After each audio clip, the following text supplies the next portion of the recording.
But as far as Meek Mills, Puff Daddy, whoever, none of these, all you fake is.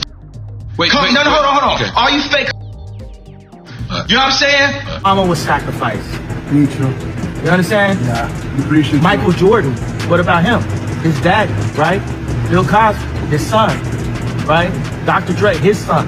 You're out in Hollywood, a lot of people come up missing. And Lucian out, that just alters everything because that's such a control thing they had, the algorithm, the way that they work together to fix the numbers and all that. Like my head was on the side of the curve and the exact people that I called out kicked my head. In an explosive twist, Kanye West has taken the stand, and this time, he's not holding back. The music world has been shaken as Kanye testifies against none other than Diddy, exposing secrets that could bring down a hip-hop giant. Kanye West appears to have hinted at Diddy's crimes with cryptic lyrics before his exploitation arrest, as texts between the rappers have resurfaced. What shocking revelations are coming to light, and how deep does the darkness go? Stay tuned as we uncover the truth behind Kanye's explosive testimony and Diddy's alleged wrongdoings. Stick around as we break down all the juicy details. But of course, before we go any further, make sure first that you subscribe to our channel and hit that notification bell for more updates and videos like this. Let's dive right in. Amount of control, and you get the kings and the chiefs and all that. You try to tear down their reputation. You try to come and take them, lock them up. Anybody who ain't play by the rules or play by the game or whatever, you know what I'm saying? Puff Daddy or Dr. Dre? Well, Puff Daddy because we twins. Also, he got that, you know what I mean? It's just like And you wanna know one of the reasons why people are scared of Diddy? Because of where he comes from. There's gangsters, then there's gangsters. Okay? Diddy's dad has ties to Frank Lucas. thinking I was one of the hitmen. I was signed to Puff without him knowing. That statement is not legally binding. This man has been through and survived a lot of stuff and broke down a lot of doors so we could be standing. I know for me that I could be here today. Kanye West's lyrics from a recent song are getting attention again after Sean Diddy Combs was arrested for charges like racketeering, exploitation, and the rough trade. Federal prosecutors have announced the charges against Combs, which has led people to wonder if some of West's past lyrics had hidden meanings. What did Kanye West say about Diddy? In a song called Carnival, which he made with Ty Dolla $ign just 7 months ago, Kanye West mentioned Diddy alongside disgraced celebrities R. Kelly and Bill Cosby. West rapped, "Now I'm Ye Kelly B. Now I'm Bill Cosby B. Now I'm Puff Daddy Rich. That's me too, me rich." This cryptic reference to Combs, who was once known as Puff Daddy, has made some people wonder if West was hinting at Diddy's alleged criminal activity even before his arrest. The charges against Diddy came after years of rumors and accusations, with the latest claim saying he's been part of an exploitation ring since 2008. Combs, who was arrested last week, has been hit with multiple lawsuits and accusations from at least a dozen people. One of those is from singer Cassie Ventura, his ex-girlfriend, who settled a lawsuit with him last November over claims of maltreatment and physical attacks. More recently, Thalia Graves, the 11th accuser, filed a lawsuit saying that Combs and his head of security, Joseph Sherman, forced himself on her at the Bad Boy Record Studio in New York back in 2001. Kanye and Diddy's text messages. Kanye West and Diddy's relationship has been tense in recent years. A text exchange from 2 years ago recently resurfaced, showing a heated argument between them about Kanye's controversial White Lives Matter t-shirt. In the text, Diddy offered to meet in person, saying, "As soon as I land, we'll meet face to face. Send me an address." Kanye, clearly upset, replied, "F you." He added, "I didn't like our convo. I'm selling these tees. Nobody gets in between me and my money." Kanye then made an unusual comment saying, "This is my grandfather texting you now. Never call me with no B like that again, unless you're ready to greenlight me. Because anybody who wears that tee is me. Out of respect for everything you've meant to me, I'll stay quiet like Virgil. But now I know I've hurt people I love with threats. Come do something illegal to me now. Please. Diddy tried to calm Kanye down, saying, "I'm just trying to talk to you as a black man. This is hurting our people. Please stop." But Kanye didn't back down, responding, "Anything you text, I will post. I love you, and you guys are breaking my heart. I accept your apology in advance." In their final exchange, Diddy tried to smooth things over, saying, "Let's stop playing these internet games, and I don't feel threatened. You'll be fine. Just love." This tense back and forth shows the ongoing friction between them, adding more mystery to their complicated relationship. With West's lyrics and his aggressive tone in the messages, some fans are wondering if the verse in Carnival was a subtle way of calling out Combs. To see Puff in real life at the Missing You video, just like me tapping free as like a little kid, like I just need to meet this man. This is my favorite artist. Now with Kanye dissing Diddy for years, and sometimes texting while also bad-mouthing each other, and even being photographed together, but also sending praises publicly, the understanding of these two rappers' relationships is kind of hazy. But what really is the score between the two? Are they friends or enemies or frenemies? What's the beef all about? Puff Daddy or Dr. Dre? Well, Puff Daddy because we twins. Their relationship has gone from public admiration to outright snubs. Kanye West and Diddy are two of the most talked about figures in pop culture today. Both have made headlines for different reasons, including their rocky friendship. In 2024, people started wondering about their relationship again after Kanye reportedly ignored Diddy at Rolling Loud. So where do they stand now? Let's take a look back at their friendship over the years. That's that bop. Like Dre's got his bop, it's like the West Coast bop, but our Puff's bop that's closer. But I really was trying to put the shakers and, you know, trying to be all the hitmen in one. Puff, if I never told you I love you, you my brother. You might know him as Diddy, Puff Daddy, Sean Combs. But when that gas was hitting a certain point, I thought, like, at the end of all of it, all we have is love. December 2019, Ye attends Diddy's 50th birthday. During Kanye's well-known feud with Jay-Z, the two were spotted together at Diddy's huge birthday party. It seemed like they patched things up, at least for the moment. Kanye was also seen chatting and taking pictures with Diddy during the event. After that, things seemed pretty smooth between them for the next few years. This is my favorite artist. You see what I'm saying? Favorite artist. Everything.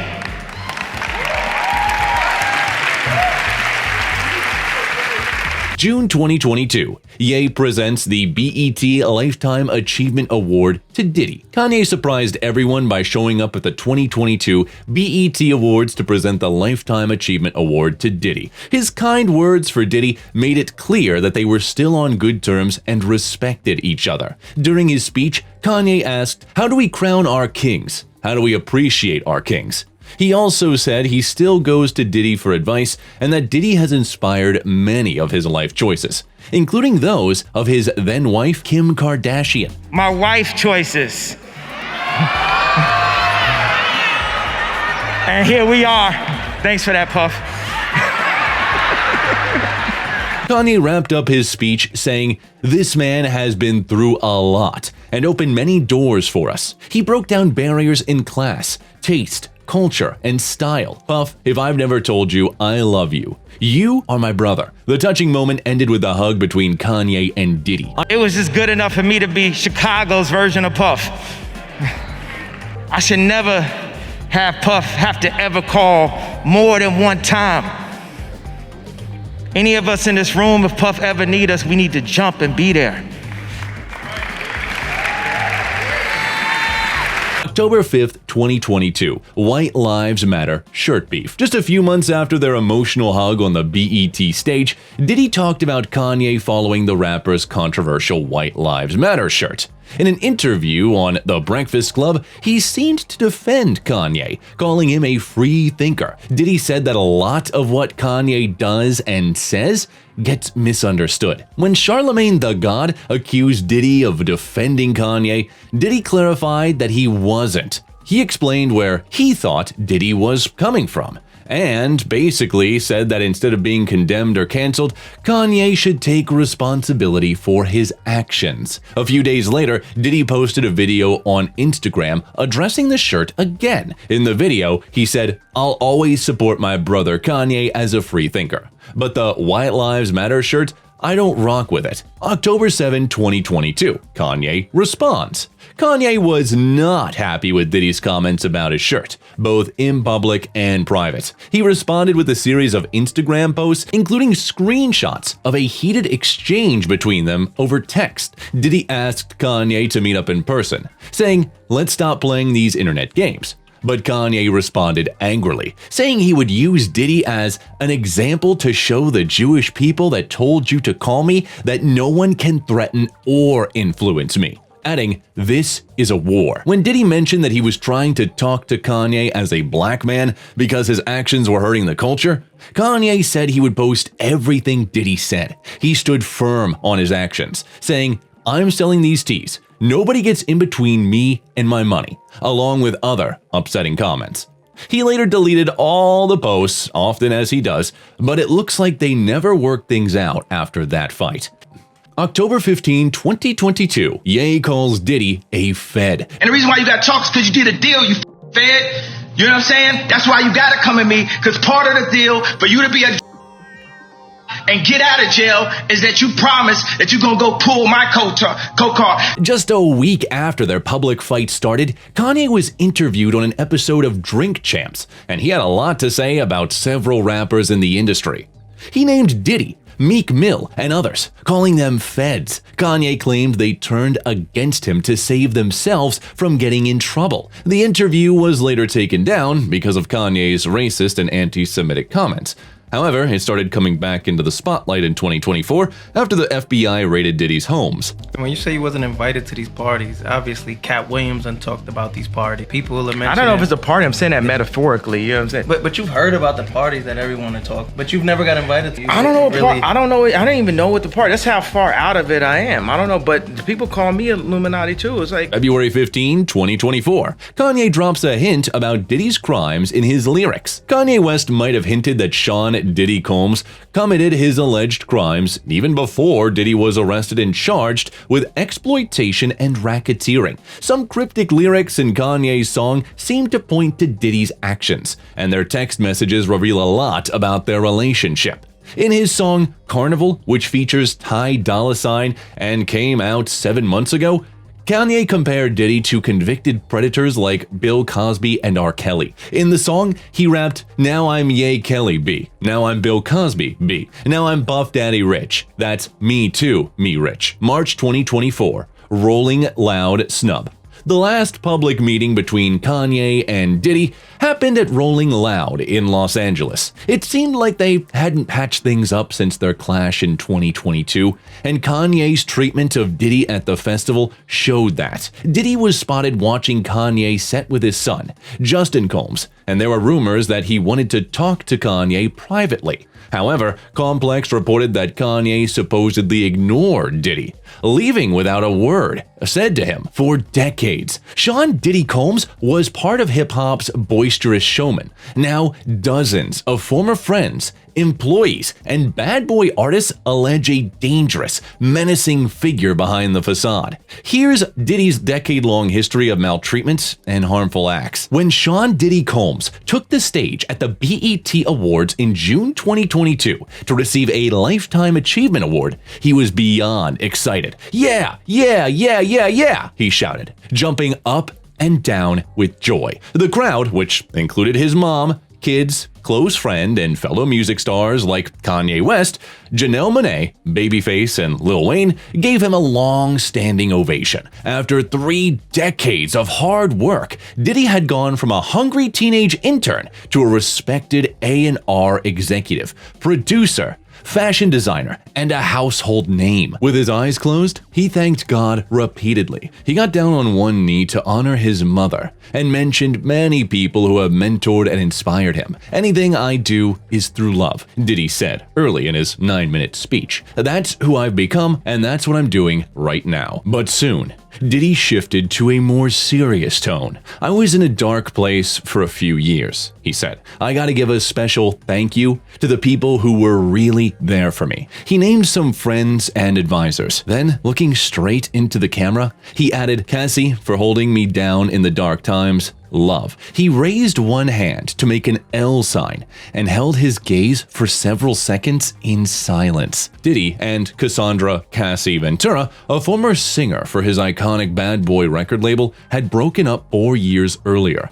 But he had openly been missing her ever since. He posted photos of her online and urged her to listen to Michael Jackson's "The Lady in My Life." He even publicly congratulated her on her first pregnancy with her husband. His comments at the awards show were part of a pattern that had been troubling Ventura for years.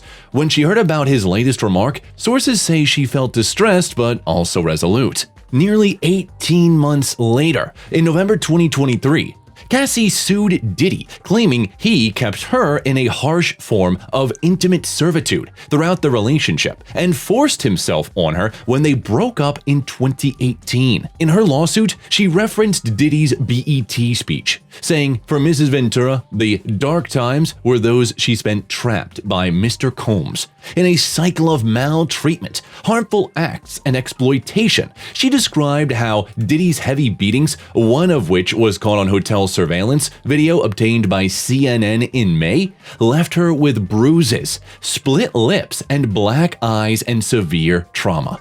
So this is really, as they say, bombshell allegations here, and we want to stress these are Cassie's allegations, and Diddy is denying all of this. But in the lawsuit, she does claim that there was an incident in 2018 here in LA that they had gone out to dinner, and after dinner went back to her place. He dropped her off, but she claims that he forced his way into her home and that he forced her to have sex. So she's alleging in that case. 5 years after her breakup with Diddy, Cassie kept quiet. While he was posting about her pregnancy in 2019, she was negotiating in distress behind the scenes to escape her Bad Boy contract. Despite signing a 10-album deal in 2006, Bad Boy only released one album by her. Allegedly, Diddy was trying to tie her separation agreement to a non-disparagement clause. "It's not like we were negotiating with just her record label," her lawyer, Red, said. "We were negotiating with her perpetrator." What are the allegations exactly?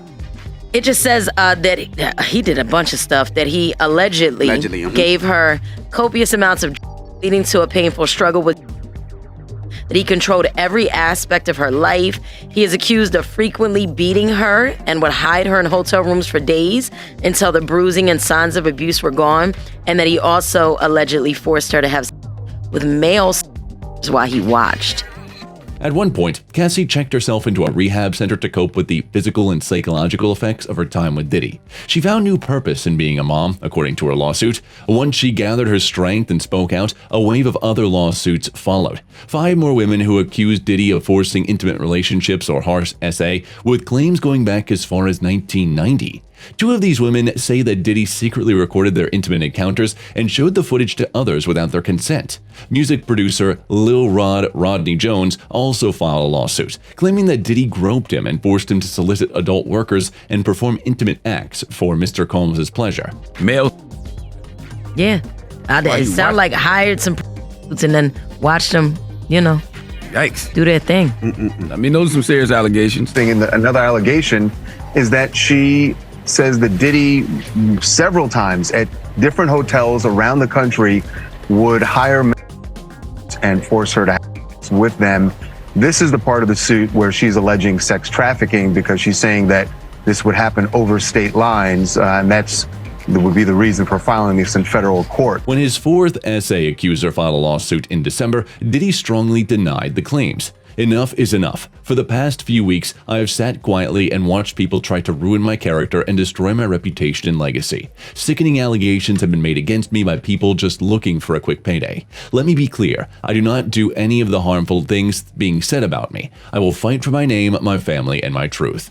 For many people, the shocking allegations against Diddy were hard to believe, especially since he had built such a high-profile life as someone who threw the best parties from New York City to the Hamptons and Hollywood.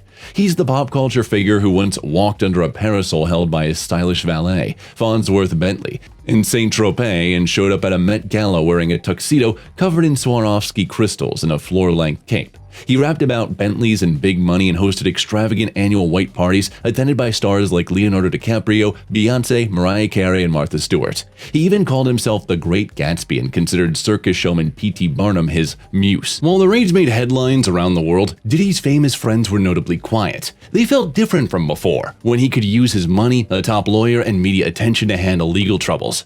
In the past, his charm, influence, and connections helped him shake off allegations of maltreatment and complaints from his artists. Reparations is getting closer and closer, said former Bad Boy artist Maze a day after the raids. The big paycheck. Over the last 6 months, Rolling Stone interviewed many of Diddy's former friends, acquaintances, employees, and Bad Boy artists, along with industry insiders. Out of more than 300 people contacted for this investigation, over 50 were willing to share their stories. Some only wanted to speak off the record due to fears of backlash. Many chose not to participate, wanting to distance themselves from Diddy. "I'm trying to leave that part of my life behind me," said one former employee. Those who spoke out about Diddy describe him as a complicated man with two very different sides. On the surface, he appears to be a tastemaker who is driven, generous, and often playful. While he can be like this in private too, those who get close to him found a darker side underneath. He comes across as someone who craves acceptance and admiration, using public shows of affection, flashy donations, and his brother love persona to cover up claims of maltreatment and harmful acts. Some allegations go back to even before his career began.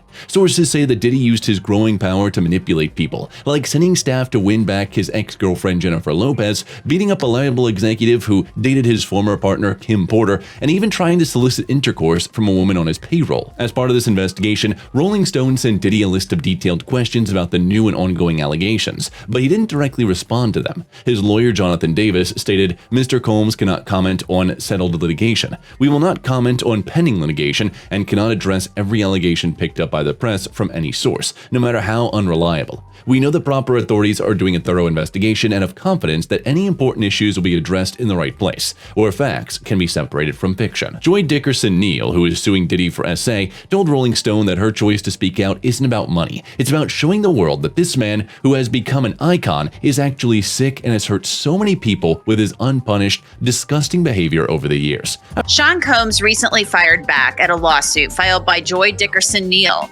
She claimed Combs assaulted her in 1991 while she was on winter break from college. In her lawsuit, first filed in November of 2023, Dickerson-Neal's lawyers wrote, quote, "Combs had intentionally Miss Dickerson, resulting in her being in a physical state where she could not independently stand or walk." After being pushed out of Uptown and blamed for a tragedy that took 9 lives, Diddy could have easily disappeared from the scene. But he was tough and determined, quickly landing a reported $10 million deal with Clive Davis at Arista Records, which helped keep Bad Boy Entertainment going. Now he was leading a small team eager to turn artists into superstars and make a hip-hop mainstream genre. Michelle Joyce, Bad Boy's first marketing director and co-creator of the Women Behind the Mic series, reflects on the early days of hip-hop. "I knew it wasn't a matter of if it would take off, just when. Despite long hours, low pay, and heavy workloads, the hard work paid off with hits like Craig Mack's Flavor in Your Ear and Biggie Smalls' One More Chance." Over the next 3 years, Bad Boy became a leading label for hip-hop and R&B, launching stars like Faith Evans, Total, and 112, while Biggie emerged as a rising superstar. Combs could be unpredictable at times. In 1994, 2 former Bad Boy employees recalled pulling him away from a woman after hearing her scream and glass breaking. Another incident involved Felicia Newsom, the first manager of Bad Boy Studios, who recalled holding Combs back during a fight between 2 women, urging him to calm down. April Lampros, a former intern at Arista, also claims that Combs became harsh with her. In a lawsuit filed in May, she says Combs attacked her in a parking garage back in the mid-1990s, forcing her to her knees to perform oral intimacy. Now, April Lampros says Diddy her from the mid-90s to the early 2000s. Lampros says she met Diddy in 1994 when she was attending New York's Fashion Institute of Technology. This is the 8th lawsuit against Combs since November and the 7th directly accusing him of assault. She describes it as one of 4 horrific essays she experienced during her on and off relationship with him. But what's your take on what's really going on? Drop your thoughts in the comments below. That's all for today. We hope you enjoyed the video, and if you did, make sure to hit the like button, subscribe, and hit that notification bell for more videos like this.